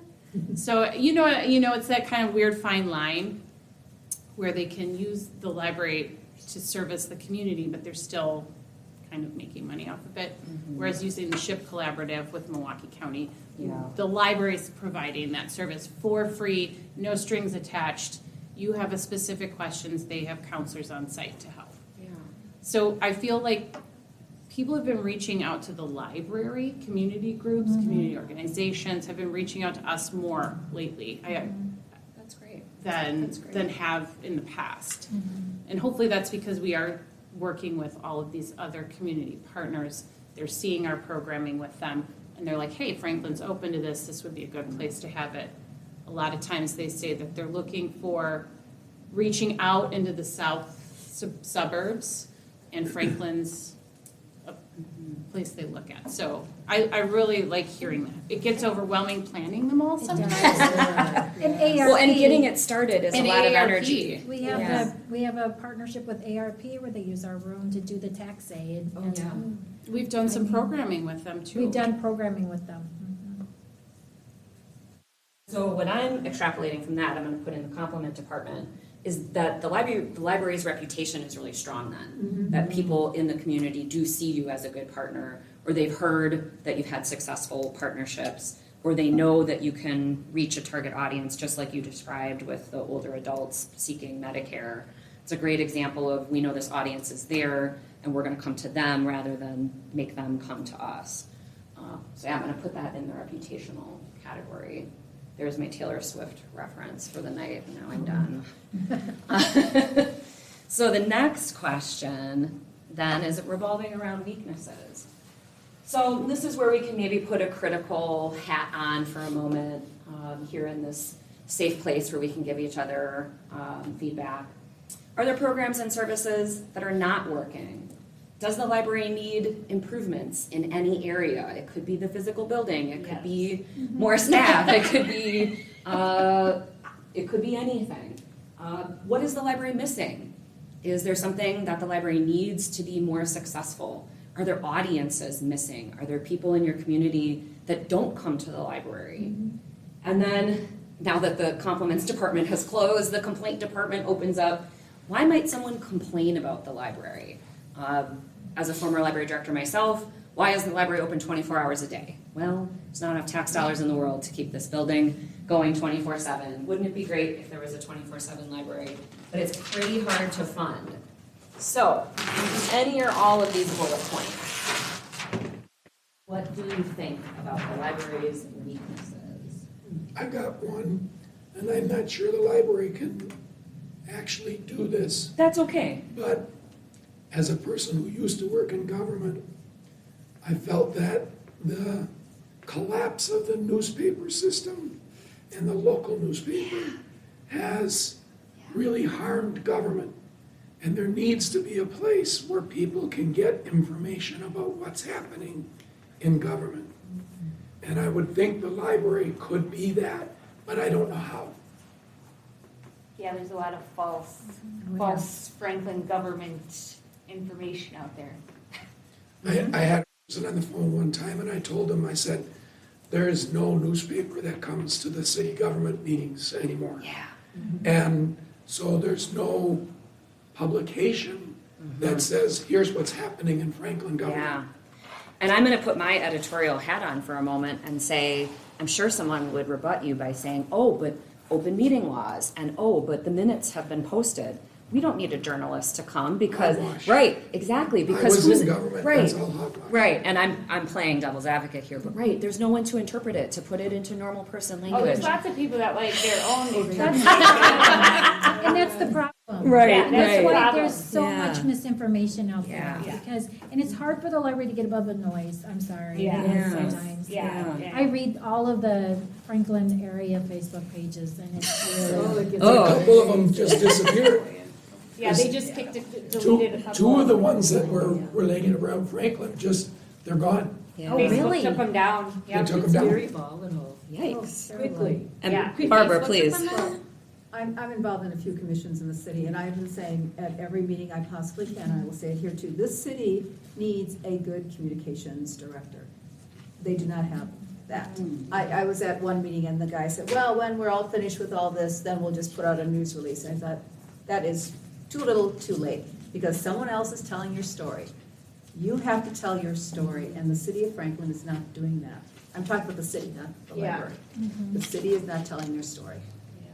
we And need what happens in a vacuum is people fill in the blanks, right? And it's garbage. So for me, a need that the library has is some way to provide a communication that where the public can come and find out what's going on. Well, and I think of that too as, opportunity maybe for community listening sessions that reflect more than just the library, engagement forums with their electeds. There would be some ways that would be an easy point of entry for that big picture, right? Where it's like, what's going on in our community? What's really important for our community to tackle? What can we have constructive dialogue about where our community is headed? That's what I'm hearing. Okay, go ahead, I Ellen. was gonna hop on we're not able to really share our story. We're even having, just because it's such a saturated market, issue getting good news out there. Because, not to toot our own horn, but me and Zyra, we got to go to the White House because our coalition won an award in October. I didn't know that. To pick it up. Oh, it's wonderful. We reached out to every single news station in the area. Oh. No one would pick it up. We like the bad news. Yeah, right. And it's like, how do we, like, even celebrating the library successes? Like, where's the network that we can do that? Oh, that's something you could put in the quarterly newsletter that the city puts out.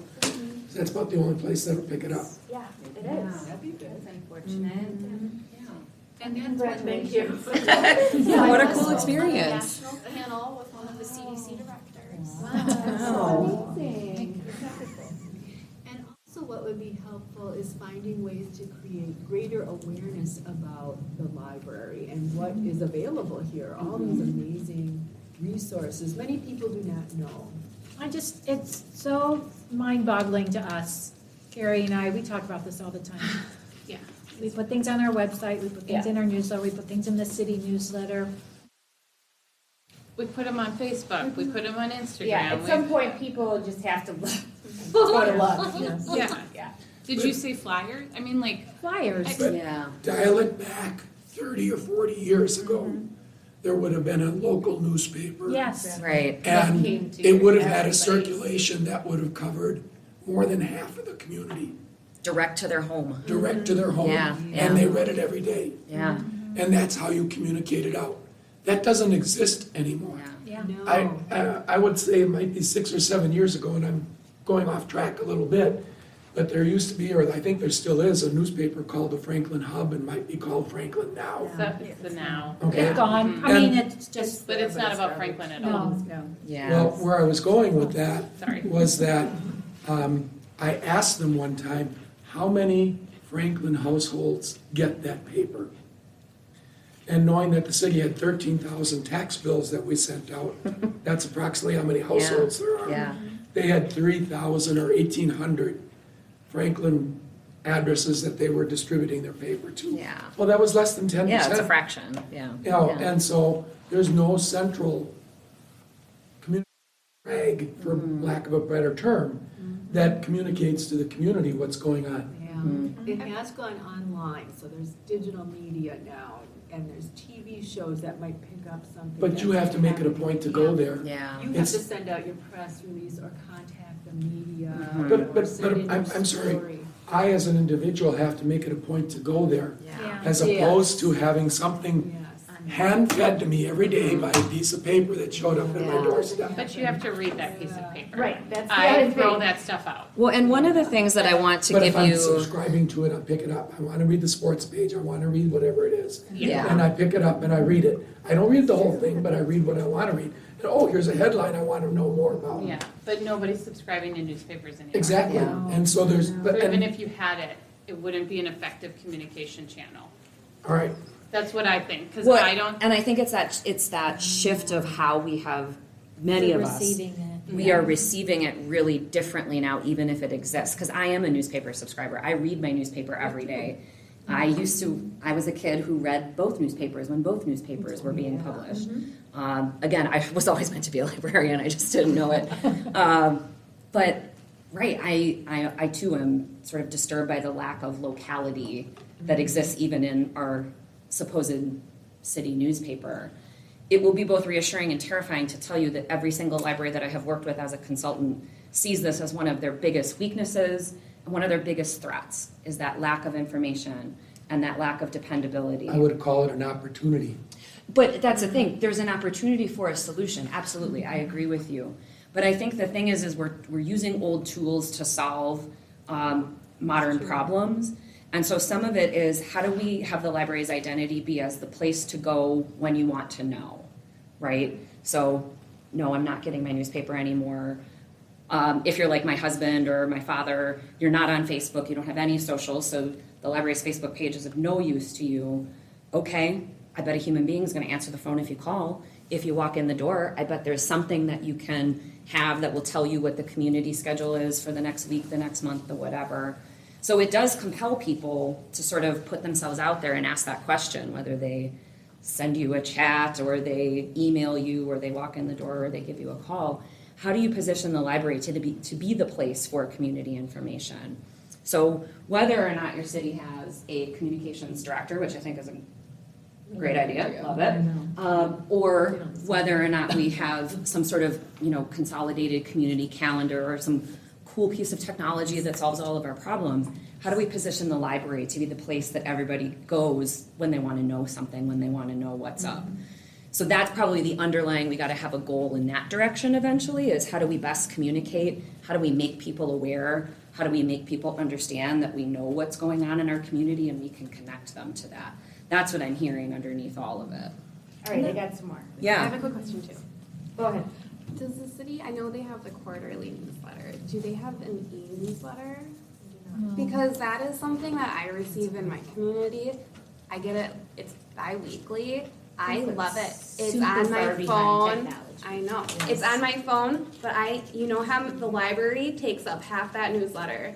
I just can scroll and see everything that library is doing because they put the big picture of the flyer right in it, and it's amazing.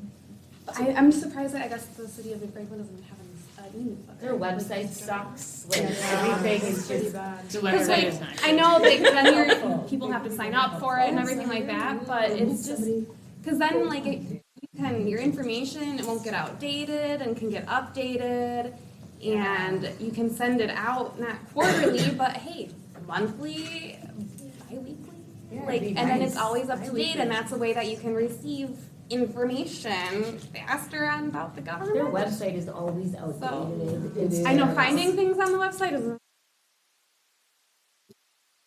Doris, what else did you have? I would say, well, we did talk about what the library was missing patron-wise already. I feel like that's just like a general, every library probably struggles with, that actually, I think we've been doing pretty good teen-wise lately. Like, we're getting better numbers than what we may have in the past. I see more than what there had been, but we already kind of talked about the business age. But I would say complaints that I hear about and the things that the library needs the most is just general, updates. We're outdated because the building is over 20 years old. And it looks like it's over 20 years old. Some places the carpet is extremely gross. We're starting there. Jennifer has some of that in her plans, but a lot of it are decorations, everything's just outdated. I do have to say though, I see being at the reference desk, there are a lot of people that come here from other communities. And the first thing they say is this a brand new library? Oh, really? Yeah, no, I'm not kidding. It That's happens the impression all I the have. time. That's the All impression I the have. compliment and a complaint. Yeah, I just the other day, some gentleman, I don't know if he was from out of town, he was coming in here and I think he was using a study room. And he's like, is this brand new? And I was like, it's 23 years old. He's like, no. I'm like, yeah. He's like, it is beautiful. It is. And I hear that a lot. Wow. I was just I thinking do. how well maintained it is. I've never had Oh, that. see, thought. We see all the we bad see things. it. We Yeah. see all the little Milwaukee nip. County. Yeah. Milwaukee County, or the city of Milwaukee's library on 10th in Wisconsin. Now that's an old building. But that's a beautiful old building. I used to be the boss of that building, so don't talk too bad about it. No, I'm just kidding. That building is impossible to maintain, let me tell you. Oh, I It bet. might be, I bet. it might be, The but number of work orders that I had to look at on a daily, weekly basis. I'm sure the was- maintenance issues are through the roof Yeah. there. I want to mention a weakness that actually I think one of the last board meetings that we had. We would like to do more. We have to turn people away from programs. We don't have the bandwidth Yeah. to serve the community. It's kind of like you start a business and you shouldn't fear failure. You should fear of being wildly successful, Yeah. right? Because if you fail, well, fine, you failed. What if you're really, really successful and you can't service all those people who would love your product, Yeah, but I can't get in, yeah. right? So now all of a sudden, now they become a customer someplace else who maybe has the bandwidth, and now once they're in, they're going to stay there. Yeah. Well, and it sort of flies in the face of free and open to all. If you start to have, let's say, ticketed events to get into a summer reading program, are people going to think favorably of your library? We were almost like there. Yeah. And then what happens? In our community, we're geographically, here in Franklin, geographically close to how can I count on my fingers? Yeah. Right? 4 other libraries are probably within an easy drive for many of the families in your community. So you might lose them to another library. But that's the beautiful thing about libraries, Yes. because they You can can. go there. Yes. I mean, I don't view other libraries as competition. No, think- I don't mean to suggest it that Yeah, way. sometimes I feel like in Milwaukee County anyway, that there is some There kind are of- some of them do feel like other libraries are competition, and you're just too nice. Yeah, it probably depends. I can say, having been part of the system, it depends on your director for sure. But there is also the element of when you know that you're sharing a patron, right? So if you're Franklin and Oak Creek, you know that you have people Oh, who, we know we share. right? You know that yeah, you share definitely. them. You want the idea to be that both these libraries are equally good. Both these libraries have things to offer. Both of these libraries are places that my family feels welcome. So it's not so much the competition, it's the idea that they're not walking away going, well, I'm never going back there, right? Or, well, that's the last time we come to an adult program. That's the last time I try to go to the yoga class or whatever. That then they walk away feeling like I got rejected here or I got excluded here. So, right, even if because I mean, right, there's power patrons that, I mean, they'll go everywhere. They'll go wherever for whatever I think a program. lot of them do, especially like if one story time is more to your schedule, or or if one library has a program that's more to your liking. Yeah. I do think people around here bounce around because there's a lot of availability to do that. Right. Well, and if you're thinking about the busy lifestyle of this day and age, right? You might be dropping a kid off in one spot, or you're caring for an elder who lives over here, so this becomes your book pickup and your book drop off spot. There are lots of ways to maximize those opportunities with the patrons that you share, but it's that idea of we don't want them going away feeling like they've been sent away. Like Yeah. a negative experience. Yeah, absolutely, absolutely. So going back to this missing, I think I missed business community. We should put under Yeah. there. Was there anything else that was missing? I feel like we've really improved on the board a lot of our like, I don't know. You guys see the people? What ages? I'm gonna throw something out there. Franklin is a community that's 36 square miles. It's a really big geographic area. We have one library. Have we ever thought about serving other neighborhoods with an auxiliary library? Okay. It was. Well, we talked about being within walking distance. I challenge somebody who's living over by the Ascension Hospital to walk here. Yeah. Yeah. I'm gonna put that down as just like satellite, and because we don't have to think about it in a prescriptive way. So that could mean anything. That could mean a book bike, a bookmobile, a pickup How do we reach out location. and serve other Yeah, parts of the a storefront. I'm not going to be prescriptive about it, but let's just jot that down as an idea of a satellite. Because 36 square miles is a big. Maybe you on your bike could do it, Mike. There we go. Do you guys see With the a basket. patron ages? Do you see Yeah, that? you would I need think the basket. forever it's going to be, what do they call them now? New adults, like people in their Like 20s. mid-20s.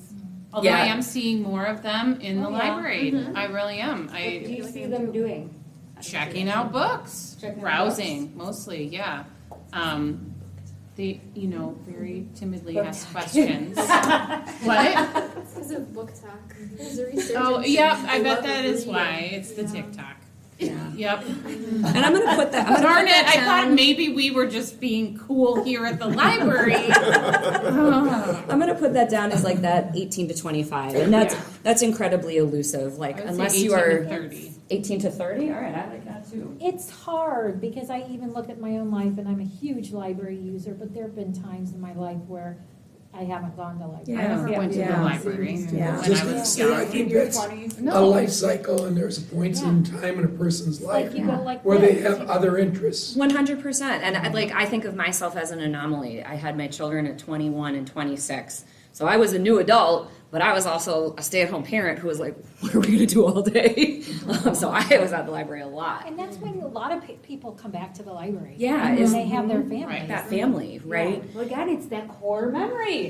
You're like, Yeah. what do I do with kids? Oh, Well, Come to the library. You and have I- to instill reading. Fewer people are having kids, and Yeah. the people who are having kids are having fewer kids. Older, and they're having them older too. Yeah. And I want to think about, too, that idea of new adults. They don't necessarily have to be a target audience for you, because obviously it depends on the demographics of your community. But then it's that question of what's here for them. Okay, we know that the resources are here for them. But is there a pub-style trivia night? Is there something that would appeal to them? And so, right, it's two decisions. Do we want to attract them? And if we do, what would be just for them? Because they certainly would be of that generation where they don't want to, I'm going to call myself out here, like they don't want to come to this old stuff that I want to go to. Like I want to go to the history lecture, the art lecture, the book, the author. I want to go to that stuff.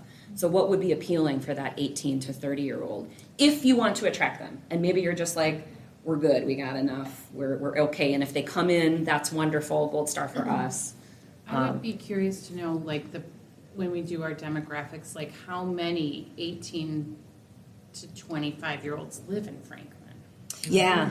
Because Yeah. is it that we don't see them because there are not a lot of them? Yeah. Do they live somewhere else? point. Yeah. At this point, but I think it's gonna start The Census changing. Yeah, Bureau can because tell you that. They're all still living. Right, that's what Yeah. I mean when we do, because I'm sure we'll do a demographic. Yeah, we'll do with some profiles of the your strategic community. plan. And this is probably not the best thing to say about Franklin when I live here, or I don't live here, when I work here, is that I'm turning 28 tomorrow. I can't. Happy afford birthday. it. And I have a fairly, paying job, Mhm. but I can't afford to live in. Yeah. How many- I think that's what It's they mean. very expensive Yeah. to live here. Yeah, you're probably not gonna just own a home on your Yeah. own. And that's not Well, even if thinking you're about the housing renting, market. the stuff that's being built is not for a low Yeah. income. Exactly. It's more than some mortgages. It's more than my Apartments are mortgage. like double what I'm paying for rent in Milwaukee. It is high. I do think that we could improve on some of the things that help the library function. Tell me more. Like, Like the self-checkouts. okay. So some, I would call that like infrastructure, work tools. Yeah, I Okay. don't think that they function the best, maybe. They're Always old. use the They're old. self-checkout. They're just old. I think that just, They're old, But they they're were, tired. yeah. I would love to think- see I've some never in had a like the problem. I think children's it's usually- department. What was that, Sarah? Ages I would ago, love we to see talked some in the about a children's self-checkout. department. Yeah, the some in the children's Yeah. children's department would be fantastic, because it is so hard to wrangle your kids to even just get from there over to the Yeah. checkout. I see that all the And then time. out the door, like, The parents over It's- there and the kids yeah. still have. Do you want a to drive-up window? It's in the plan to put I- one over there, yeah. yeah. And so besides self-checkout, are there other pieces of technology or equipment that would be, Well, some Something in libraries that. also have the automatic check-in. When you return books, they're immediately checked. oh, yeah, yeah. That'd be lovely. I know Oak Creek does, that's the only one Yeah. I've. I'll tell you, as a patron, one of the things that I would like to see, and you're gonna tell me it exists, but I find it hard to use. I know the type of book I like to read, but I don't know what's the next title then. Oh, what's next? Right. Okay, because you liked blank. I now- like this book Yeah. Oh. and this book. Now tell me what another book is I'm going to like, because I like these two books. kind of like Netflix. You watch a movie. It's, Yeah, yeah, like- there's There's a Netflix websites. app. Yes, right. And Nicholas it's- does do that on County Cat And now. County Yeah. Cat, yeah, there is, And there are other websites. and our too, but- website is, and the County Cat website's gonna be improving. I just later told this you, you're summer. gonna tell me it exists, but Yeah. as a patron, I don't know how to use it. The new And County Cat is gonna be awesome for that. County Cat's gonna be awesome, the new one, yeah. And Does don't, it- will don't it- the reference Will it librarians do record the that? books that I've checked out? We do. Will it allow me to do. rate the books that I've checked out? Sure. Ratings, I yeah. have so much time to read all these books that I can just. That's a good You didn't question. have I to think say the they were hard, good. the hard part is the saving of your reading history, because there are statutory reasons why we don't save reading history. Yeah. But you can opt you in to can have it opt to into save your it. own reading history. I just don't think you can rate your own reading history through that function. I think you can just look at your reading history But through I that think in the function. new County Cat, there might be a way to Yeah, rate the books. There might be. To I rate the mean, type. In the new one's one? gonna be Okay. really great. Well, like I said, if Yeah. I know what kind of books I like to read and what authors I like to read, but I've exhausted that author's body of work, tell me the next offer Tell me that what's I like. next, yeah. And I think what I would also sort of suggest underlying that too is like, how do I get to the things that I know I'm gonna like? What's my pathway through? So that's what Yeah. I would list as one of the Yeah. weaknesses. Yeah. I But don't it's wanna- also an opportunity. Rachel, I don't want to throw any water. We're already 25 minutes over. Oh my gosh, all right, wave your hands larger. I'm so sorry, everybody. No. This is we had actually- such great conversation. Yeah. That's why. This is actually our last question for the day, and I'm really excited. So you had another Oh, I just had comment? one other comment. We were talking about the 18 to the 30-year-olds. Yeah. The young people I know in that age group, they're really into board games, Yeah, they sure are. They are. which I find amazing. Yeah. Yeah. Yeah. What we've done about board games. Could I say one more thing too before we Of move course. on? Is it new? I just, the location, Magic the there's not Gathering. much around here You host if a you're not program going here, to they the want library. That's right. Think about Like I it. think about Oak Creek, stores. there's so much there that you can do. Because they probably love that space. There's nothing You mean like a really- coffee shop? Yeah, a coffee shop or restaurant. I mean, you can't walk here. There's no public transportation for older adults. Mhm. Like, how do people get here if they don't have a car? Right. They don't. They They probably wouldn't can't. just come here for the library, Yeah. to drive up. It's a distance. destination. I mean, I get people on the Does your phone a library lot, have so any of they're the 30 senior minutes. living communities that will bring their bus here? Yeah, okay. And we have some group homes that bring their residents as well.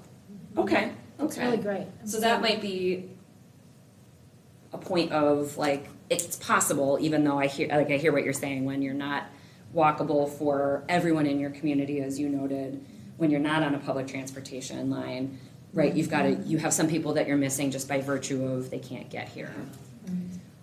So this is like homework. This is just thinking, okay?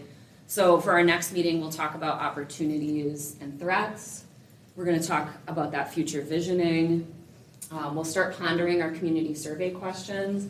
And of course, you might be inspired with other ideas, so feel free to bring those with the next meeting. I'm really excited that we're having these expansive conversations, because I agree with you, this is much longer than I thought we'd be talking. But this is a really, really fantastic start. So I promise to tighten this up just a little bit so that we can stay closer, but this was a really, really brilliant beginning. I really appreciate everything that you've shared tonight. Good meeting. Thank you. A stupid question, do we have a date for our next meeting? No, that's what I was getting ready to talk about.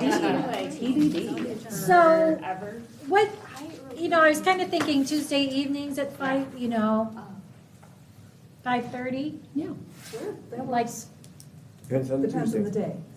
Date. and I realize, it's gonna be hard to find one where every single person can come, Yeah. but you just try to do your best.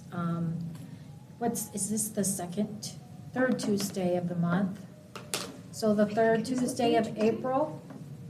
That's what date? I would say I wanted to go to the city council meeting tonight, but I conflicted with this meeting, so, and they meet on the first and Yeah. third, so could you do it on the second or Could we fourth do the second? Tuesday? What about the Not a fourth? doodle poll. I can't be here the second. I had issues with doodle polls. I don't like Yeah. doodle. Or do, So it's the 23rd would be the 4th of April, or the 9th is the 2nd of April. The 23rd is good for me. The other 2 dates I'll be out of town. The 23rd would be the fourth The 4th? Thursday. Yeah. Oh, Tuesday. Thursday or For Tuesday? Tuesday. Tuesday. Oh, Tuesday. April 23rd work for everybody? Sure. And what time did you say? 5:30. 5:30. I mean, I can That's have sandwiches Or again, the next day, maybe. or something different. That was really nice. Thank you. Yes, thank you. Appreciate it. Well, I realize a lot of people are coming from work. Yeah. and- Yes, it was nice. Okay, so April 23rd at 5:30? Yes. Good.